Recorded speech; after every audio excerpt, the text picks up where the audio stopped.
But unbelievable ಅಂತಂದ್ರೆ. So ಇವರು ಇಷ್ಟು ಎಜುಕೇಟೆಡ್, ಇಷ್ಟು ಕ್ವಾಲಿಟಿ ಇವ್ರ ಹತ್ರ ಇದೆಯಾ ಅನ್ನೋದು ಕೂಡ ತುಂಬಾ ಜನರಿಗೆ, ಅಂದ್ರೆ ಎಲ್ಲೋ ಒಂದ್ ಕಡೆ ಒಂದಿಷ್ಟು ಜನರಿಗೆ ಅವರ ಒಂದು ಕೊಂಬು ಬಂದ್ಬಿಡುತ್ತೆ.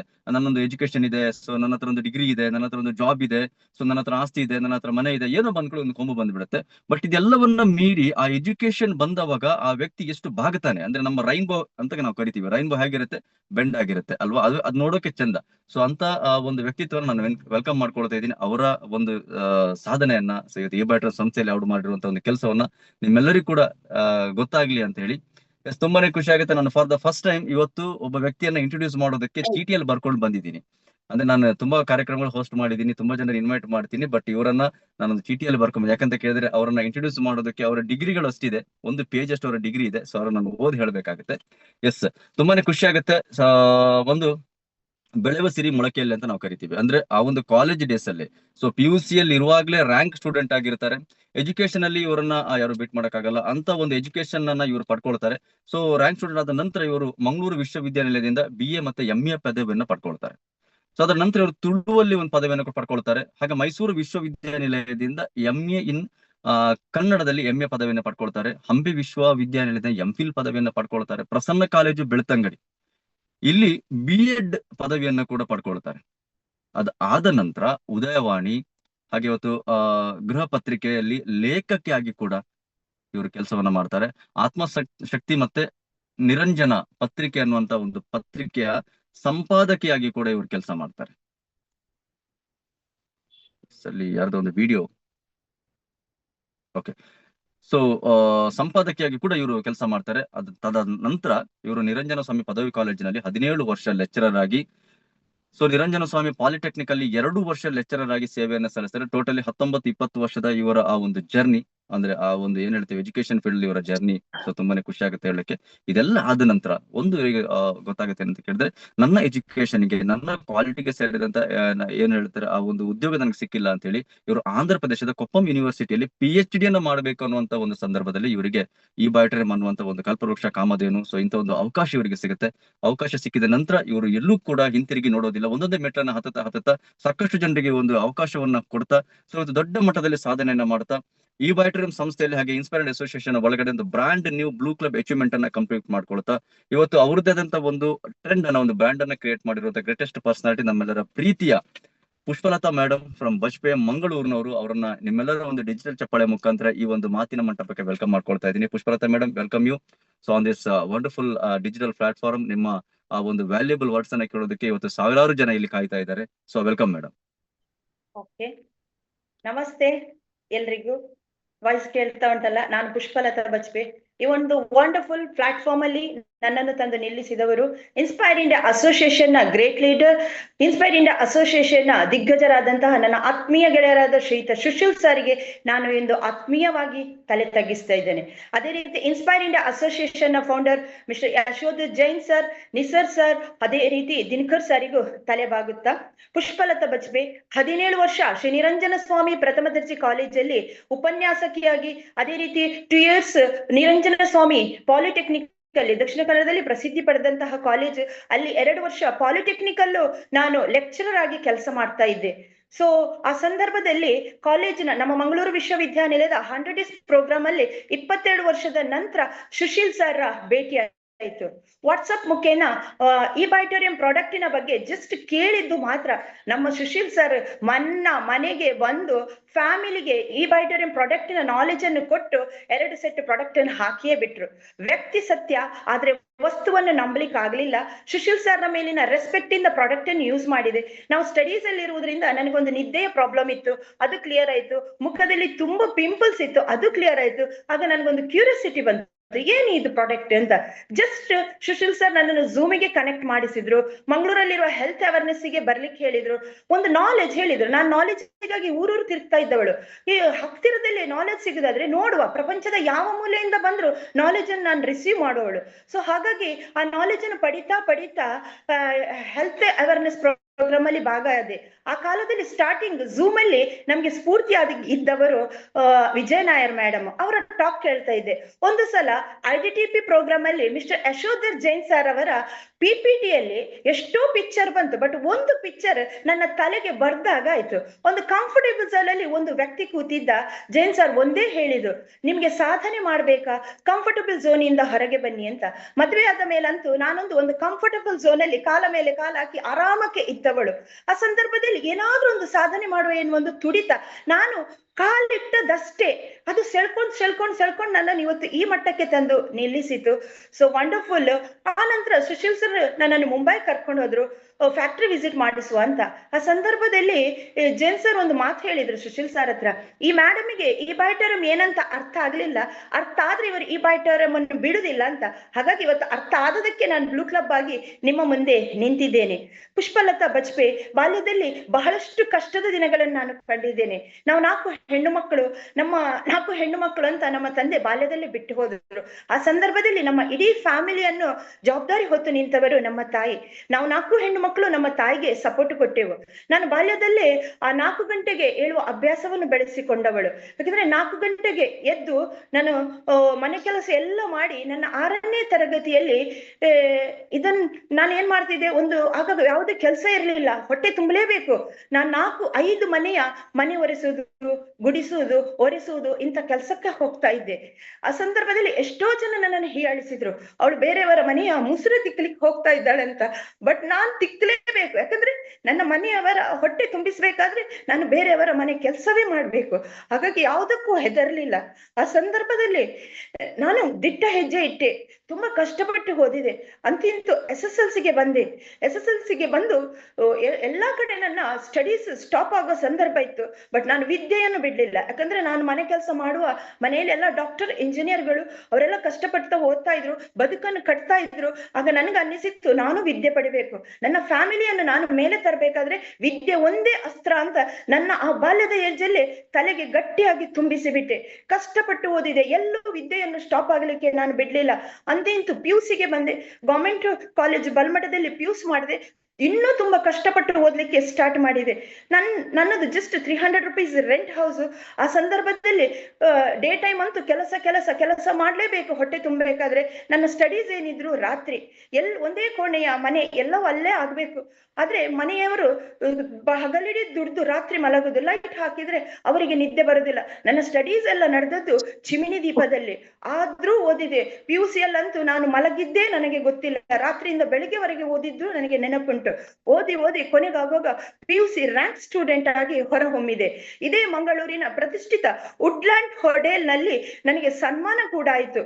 ಎಲ್ರು ಕಾರಲ್ಲಿ ಬಂದ್ರೆ ನಾನು ಮತ್ತೆ ನನ್ನ ಅಮ್ಮ ಬಸ್ ಅಲ್ಲಿ ಹೋಗಿ ನಾವು ಸನ್ಮಾನವನ್ನು ಸ್ವೀಕರಿಸಿಕೊಂಡು ಬಂದೆವು. ನನಗಾಗೊಂದು ತಲೆಯಲ್ಲಿತ್ತು, TCH ಮಾಡಿದ್ರೆ ಗವರ್ಮೆಂಟ್ ಜಾಬ್ ಕಟ್ಟಿಟ್ಟ ಬುತ್ತಿ ಅಂತ. ಅದಕ್ಕೆ ನಾನು ಹೋರಾಟ ಮಾಡಿ ಅಷ್ಟು ದೊಡ್ಡ ಅಚೀವ್ಮೆಂಟ್ ಮಾಡಿದೆ. ಅಪ್ಲಿಕೇಶನ್ ಹಾಕ್ಲಿಕ್ಕೂ TCHಗೆ ನನ್ನ ಹತ್ರ ದುಡ್ಡಿಲ್ಲ, ಅಲ್ಲಿ ಇಲ್ಲಿ ಹೊಂದಿಸಿ ಒಂದು ಅಪ್ಲಿಕೇಶನ್ ಹಾಕಿದೆ. ಲಿಸ್ಟ್ ಬಂತು, ನೇಮ್ ಲಿಸ್ಟ್. ಬಹಳ ಖುಷಿಯಲ್ಲಿ ಹೋದೆ, ನನ್ನ ಹೆಸರು ಅದರಲ್ಲಿ ಇರ್ತದೆ ಅಂತ. ಮೇಲಿನಿಂದ ಕೆಳಗಿನವರೆಗೆ 10 ಸಲ ನೋಡಿದೆ, ನನ್ನ ಹೆಸರು ಇರ್ಲಿಲ್ಲ. ಯಾಕೆ ಹಾಗಾಯ್ತು ಅಂತ ನನಗೆ ಗೊತ್ತಿಲ್ಲ. ನನ್ನ ಎಫರ್ಟ್ ಅಷ್ಟಿತ್ತು, ನಾನು ಪಾತಾಳಕ್ಕೆ ಕುಸಿದು ಬಿದ್ದೆ. ಇನ್ನು ನನ್ನ ಫ್ಯಾಮಿಲಿಯನ್ನು ನಾನು ಹೇಗೆ ಮೇಲೆ ತರೋದು ಏನೋ ಒಂದೇ ಚಿಂತೆ ನನಗಾಯ್ತು. ಅಲ್ಲಿಂದ ಎದ್ದು ಬಂದೆ, ಧೈರ್ಯ ತಕೊಂಡೆ, ಮಂಗಳೂರು ವಿಶ್ವವಿದ್ಯಾನಿಲಯಕ್ಕೆ ಸ್ಟಡೀಸಿಗಾಗಿ ಹೊರಟು ನಿಂತೆ.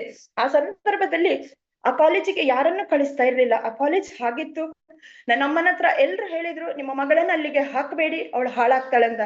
ನನ್ನ ಅಮ್ಮ ಒಂದೇ ದೃಢ ಸಂಕಲ್ಪ ತೊಟ್ರು, ನನ್ನ ಮಗಳಿಗೆ ನಾನು ವಿದ್ಯೆ ಕೊಡ್ತೇನೆ. ಎಲ್ಲರ ಬಾಯಿ ಮುಚ್ಚಿಸಿದ್ರು. ನನ್ನ ಮಗಳ ಮೇಲೆ ನನಗೆ ಧೈರ್ಯ ಉಂಟು ಅಂತ. ನನ್ನ ಪ್ರೊಫೆಸರ್ ಒಬ್ರು ಹೇಳಿದ್ರು, ನಿಮ್ಮ ಮಗಳಿಗೆ ಆ ಅಡ್ಮಿಷನ್ ಮಾಡುವಾಗ ಸಹ ನನಗೆ ಫಸ್ಟ್ ಸೀಟ್. ಯಾಕಂದ್ರೆ ನನ್ನ ಮಗಳಿಗೆ ಏನಂದ್ರೆ ಮದುವೆ ಮಾಡೋ ಜವಾಬ್ದಾರಿ ನಿಮ್ಮದು, ವಿದ್ಯೆ ಕೊಡುವ ಜವಾಬ್ದಾರಿ ನಿಮ್ಮದು ಅಂತ. ಬಾಲ್ಯದಲ್ಲಿ ನಾನು ಸ್ಕೂಲಿಗೆ ಹೇಗೆ ಹೋಗ್ತಾ ಇದ್ದಂದ್ರೆ ಎಲ್ಲಾ ಮನೆಯ ಕೆಲಸ ಮಾಡಿಕೊಂಡು 9 ಗಂಟೆಗೆ ಓಡಿ ಬರ್ತಾ ಇದ್ದೆ. ನನ್ನ ಅಮ್ಮ ಚೀಲದಲ್ಲಿ ಪುಸ್ತಕಗಳನ್ನೆಲ್ಲ ತುಂಬಿಸಿ ದಾರಿ ಮಧ್ಯದಲ್ಲಿ ನಿಲ್ಲಿಸ್ತಿದ್ರು. ಕೈಯಲ್ಲಿದ್ದ ತಿಂಡಿಯ ಪೊಟ್ಟಣವನ್ನು ಅಮ್ಮನಿಗೆ ಕೊಡುದು, ಅಮ್ಮನ ಕೈಯಲ್ಲಿದ್ದ ಬ್ಯಾಗ್ ಚೀಲವನ್ನು ನಾನು ಹಿಡ್ಕೊಳ್ಳುದು, ಸ್ಕೂಲಿಗೆ ಓಡುದು. ಮನೆಯಿಂದ ಓಡಿದ್ರೆ ಸ್ಕೂಲ್ ತನಕ ಓಡ್ತಾ ಇದ್ದೆ. ಆದ್ರೂ ನಾನು ಸ್ಕೂಲಲ್ಲಿ ಹೊರಗೆ ನಿಲ್ಲಿಸುದು, ಯಾಕಂದ್ರೆ ಲೇಟ್ ಆಗ್ತದೆ ಅಂತ. ಅಲ್ಲೂ ನನಗೆ ಅವಮಾನ ಆಯ್ತು, ಹೆದರ್ಲಿಲ್ಲ. HM ಅಷ್ಟು ಜೋರಿದ್ರು. ಒಂದು ದಿವಸ ಧೈರ್ಯ ಮಾಡಿ HM ರೂಮಿಗೆ ಹೋಗಿ ನನ್ನ ಪರಿಸ್ಥಿತಿಯನ್ನು ವಿವರಿಸಿದೆ.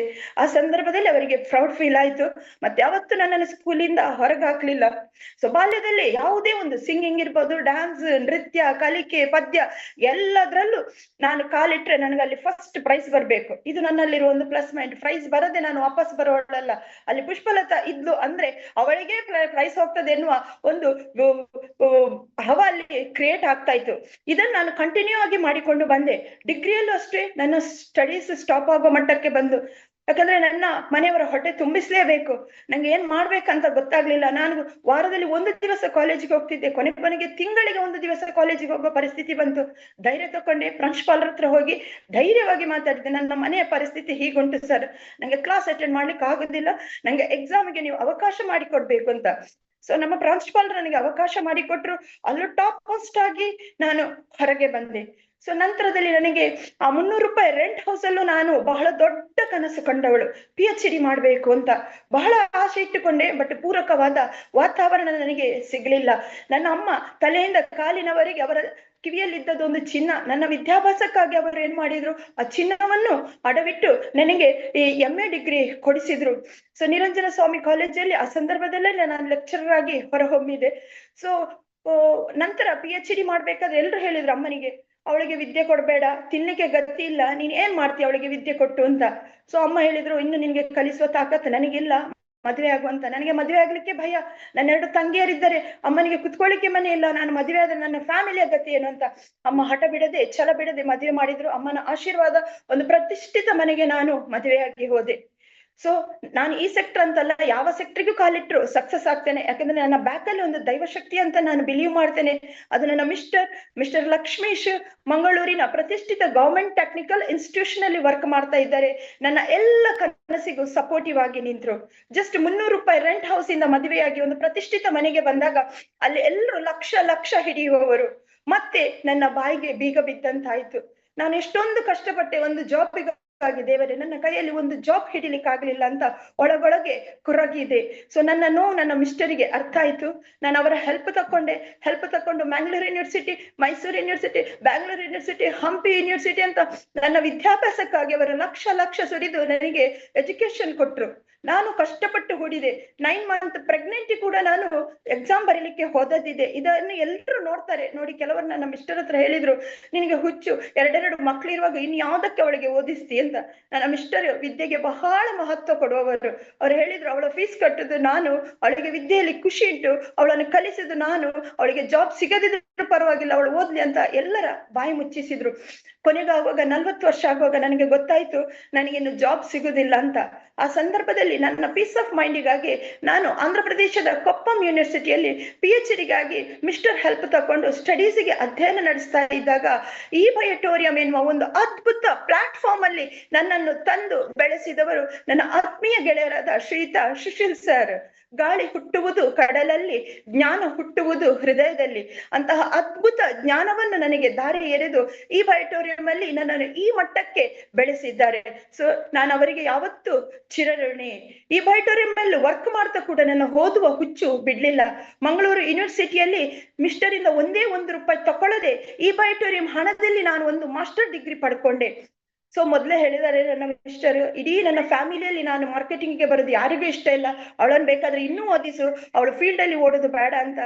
ಎಲ್ಲರ ಫೋನ್ 3 ತಿಂಗಳು ನಾನು ಯಾರ ಫೋನ್ ಕೂಡ ಫ್ಯಾಮಿಲಿದು ಎತ್ತಲಿಲ್ಲ. ನನ್ನ ನೆಗೆಟಿವ್ಸ್ ಮಾಡ್ತಾ ಇದ್ದಾರೆ. ಬಟ್ ನಂಗೊಂದು ಕಾನ್ಫಿಡೆನ್ಸ್ ಇತ್ತು, ಏನಾದ್ರೂ ಒಂದು ಅಚೀವ್ಮೆಂಟ್ ಮಾಡ್ಬೇಕು ಲೈಫ್ ಅಲ್ಲಿ, ನಾನು ಏನು ಅಂತ ಎಲ್ರಿಗೂ ತೋರಿಸ್ಬೇಕೆನ್ನೋ ಒಂದು ಛಲ ಹುಟ್ಟಿತು ನನಗೆ. ಸೊ ಮಿಸ್ಟರ್ ಹೆಲ್ಪ್ ತಗೊಂಡೆ. ನನ್ನ ಖುಷಿಗಾಗಿ ಫೀಲ್ಡ್ಗೆ ಬಿಟ್ರವರು. ಹೇಳಿದ್ರು ಮೊದ್ಲೇ, ನಿನ್ನ ಅಕೌಂಟ್ ಅಲ್ಲಿ ದುಡ್ಡು ಎಷ್ಟುಂಟಂತ ನಾನು ಕೇಳುದಿಲ್ಲ, ಬಟ್ ಆರೋಗ್ಯ ಹಾಳು ಮಾಡಿಕೊಳ್ಬಾರ್ದಂತ. 3 ಲಕ್ಷ ಆಗುವಾಗ ನಾನು ಬೈಕಿಂದ ಬಿದ್ದೆ, ಕೈ ಫ್ರಾಕ್ಚರ್ ಆಯ್ತು. 2 ದಿನದಲ್ಲಿ ನನ್ನ ಮಿಸ್ಟರಿಗೆ 1.5 ಲಕ್ಷ ಹಾಸ್ಪಿಟಲ್ ಅಲ್ಲಿ ಬಿಲ್ ಮಾಡಿಸಿದೆ. ಅಲ್ಲಿಗೆ ನಾನು ನನ್ನ ಈ ಬಯೋಟೋರಿಯಂ ಜರ್ನಿ ಮುಗಿಯಿತು ಅಂತ ಸಂಕಲ್ಪ ಮಾಡಿಕೊಂಡೆ. ಒಳ್ಳೆ ವರ್ಕ್ ಮಾಡ್ತಿದ್ದೆ. ಹಾಸ್ಪಿಟಲ್ ಬೆಡ್ ಅಲ್ಲಿ ಕೂಡ ಮಲಗಿ ನನ್ನಷ್ಟಕ್ಕೆ ನಾನು ಹೇಳ್ತಾ ಇದ್ದೆ, ನಾನು ಇದೇ ಕೈಯಲ್ಲಿ, ಕೈ ಮುರಿಯಿತಲ್ಲ ಇದೇ ಕೈಯಲ್ಲಿ ನಾನು ಕೋಟಿ ಟಚ್ ಮಾಡ್ತೇನೆ ಅಂತ ನನ್ನಷ್ಟಕ್ಕೆ ನಾನು ಹೇಳಿಕೊಂಡಿದ್ದೆ. ಬಟ್ ಮನೆಯಲ್ಲಿ ಒಂದೇ ಒಂದು ಸಲ ಈ ಬಯೋಟೋರಿಯಂನ ಸುದ್ದಿ ಎತ್ತಿದವಳಲ್ಲ. ಯಾಕಂದ್ರೆ ನನಗೆ ಮೊದಲೇ ಕಂಡೀಷನ್ ಕ್ರಿಟಿಕಲ್ ಇತ್ತು. ಡಾಕ್ಟರ್ ಹೇಳಿದ್ರು 1 ತಿಂಗಳು ರೆಸ್ಟ್. ಮನೆಯವರು ನನ್ನನ್ನು 3 ತಿಂಗಳು ಮಲಗಿಸಿದ್ರು, ಬೆಡ್ ಇಂದ ಏಳಿಕ್ಕೆ ಬಿಡ್ಲಿಲ್ಲ. ಸೊ ಆ ಸಂದರ್ಭದಲ್ಲಿ 3 ತಿಂಗಳಾದ್ಮೇಲೆ ಮೆಲ್ಲ ಕೇಳಿದೆ, ನಾನು ಫೀಲ್ಡಿಗೆ ಹೋಗ್ತೇನೆ ಅಂತ. ಮಿಸ್ಟರ್ ಒಪ್ಪಿಗೆ ಕೊಡ್ಲಿಲ್ಲ. ನಾನು ಎಜುಕೇಶನ್ ಮಾಡ್ತಾ ಇದ್ದೆ, ಎಕ್ಸಾಮ್ ಬಂತು, ಎಕ್ಸಾಮಿಗೆ ಫೋಕಸ್ ಕೊಟ್ಟೆ, ಕಷ್ಟಪಟ್ಟು ಅಲ್ಲೂ ಓದಿದೆ, ಡಿಸ್ಟಿಂಕ್ಷನ್ ಆಗಿ ಹೊರಗೆ ಬಂದೆ. ಆಮೇಲೆ ನನ್ನ ಖುಷಿಗೆ ಮತ್ತೆ ಫೀಲ್ಡಿಗೆ ಬಿಟ್ರು. 2 ತಿಂಗಳಲ್ಲಿ ನಾನು ಗ್ರೀನ್ ಕ್ಲಬ್ ಆದೆ. ಗ್ರೀನ್ ಕ್ಲಬ್ ಆಗಿ ಇವತ್ತು ಬ್ಲೂ ಕ್ಲಬ್ ಆಗಿ ನಿಮ್ಮ ಮುಂದೆ ನಾನು ನಿಂತಿದ್ದೇನೆ. ಸೊ ವಂಡರ್ಫುಲ್ ಅಪರ್ಚುನಿಟಿ ಕೊಟ್ಟಲ್ಲೆಲ್ಲ ಒಳ್ಳೊಳ್ಳೆ ರಿಸಲ್ಟ್ ಬಂತು. ರಿಸಲ್ಟ್ ಬಂದವರು ನನ್ನನ್ನು ದೇವರಾಗಿ ನೋಡ್ಲಿಕ್ಕೆ ಪ್ರಾರಂಭಿಸಿದ್ರು. ನಾನು ಈ ಬೈಟೋರಿಯಂ ಅಲ್ಲಿ ದೇವರನ್ನು ಕಂಡೆ. ನನ್ನ ಪ್ರಕಾರ ಈ ಬೈಟೋರಿಯಂ ಅಂದ್ರೆ ಕರ್ತವ್ಯವೇ ದೇವರು, ಈ ಬೈಟೋರಿಯಂ ಅಂದ್ರೆ ಅನುಭವವೇ ದೇವರು, ಈ ಬೈಟೋರಿಯಂ ಅಂದ್ರೆ ಪ್ರಯತ್ನವೇ ದೇವರು, ಈ ಬೈಟೋರಿಯಂ ಅಂದ್ರೆ ನಂಬಿಕೆಯೇ ದೇವರು, ಈ ಬೈಟೋರಿಯಂ ಅಂದ್ರೆ ಅವಕಾಶವೇ ದೇವರು.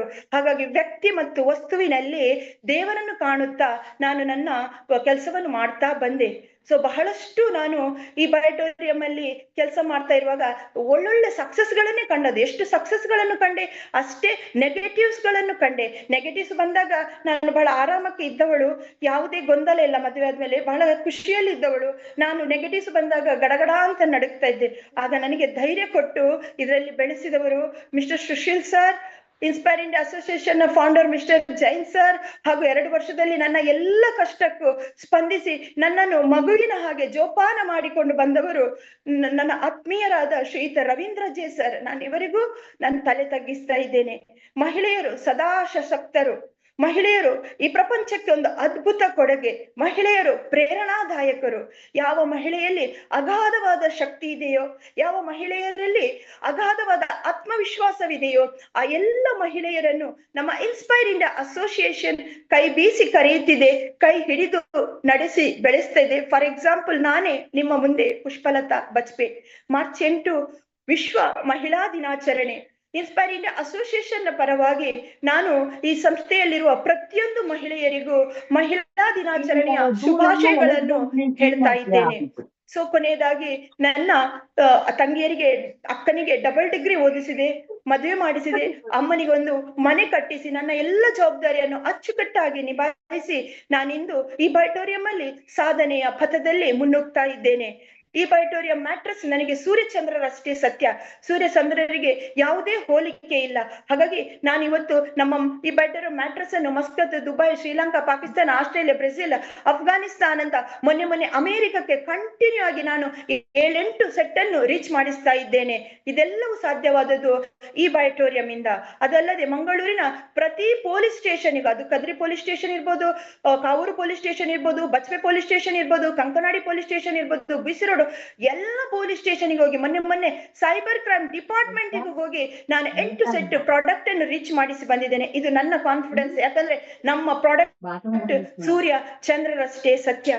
ಕೊನೆಯದಾಗಿ ನನಗೆ ಸಪೋರ್ಟ್ ಕೊಟ್ಟ ಮಿಸ್ಟರ್ ಸುಶೀಲ್ ಸಾರಿಗೂ, ರವಿ ಸಾರಿಗೂ, ನನ್ನ ಆತ್ಮೀಯ ಗೆಳತಿ, ರಾತ್ರಿ ಹಗಲು ನನ್ನ ಅಭಿವೃದ್ಧಿಯ ಕನಸು ಕಾಣ್ತಾ ಇರುವ ಮಿಸ್ಸಸ್ ಆಶಲತಾ ಅದ್ಯಪಾಡಿ, ನನ್ನ ತಂಡದ ಭವಿಷ್ಯದ ಕರೋಡ್ಪತಿಗಳಾದ ಸ್ವಸ್ತಿಕ್ ಸರ್, ಅಬುಬಕರ್ ಸರ್, ನಯನ ಮೇಡಮ್, ಬಬಿತಾ ಮೇಡಮ್, ಅದೇ ರೀತಿ ಜಯಲಕ್ಷ್ಮಿ ಮೇಡಮ್, ಅನಿತಾ ಮೇಡಮ್, ಹಾಗೂ ನನ್ನ ತಂಡದ ಎಲ್ಲ ಪ್ರೀತಿಯ ಅಸೋಸಿಯೇಟ್ಸ್ ಗಳಿಗೂ ನಾನು ವಂದನೆಗಳನ್ನು ಸಲ್ಲಿಸ್ತಾ ಇದ್ದೇನೆ.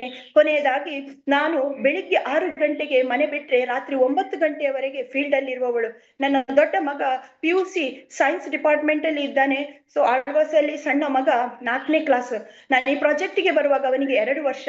ಮಗುವನ್ನು ನನ್ನ ಪಕ್ಕದ ಮನೆಯ ಸುನಂದಕ್ಕ ಅನ್ನುವರು, ನೀನ್ ಏನಾದ್ರೂ ಅಚೀವ್ಮೆಂಟ್ ಮಾಡಿ ನಿನ್ನ ಮಗುವನ್ನು ನಾನ್ ನೋಡ್ತೇನಂತ ಧೈರ್ಯ ಕೊಟ್ಟು ನನ್ನ ಮಗುವಿಗೆ ತಾಯಿ ಪ್ರೀತಿ ಕೊಡ್ತಾ ಇದೆ. ಅವರನ್ನು ನಾನು ಇಂದು ಹೃದಯಾಂತರದಿಂದ ವಂದಿಸ್ತೇನೆ. ಕೊನೆಯದಾಗಿ ಒಂದು ಸಿಹಿ ಸುದ್ದಿ ಕೊಟ್ಟು ನನ್ನ ಮಾತನ್ನು ಮುಗಿಸುತ್ತೇನೆ.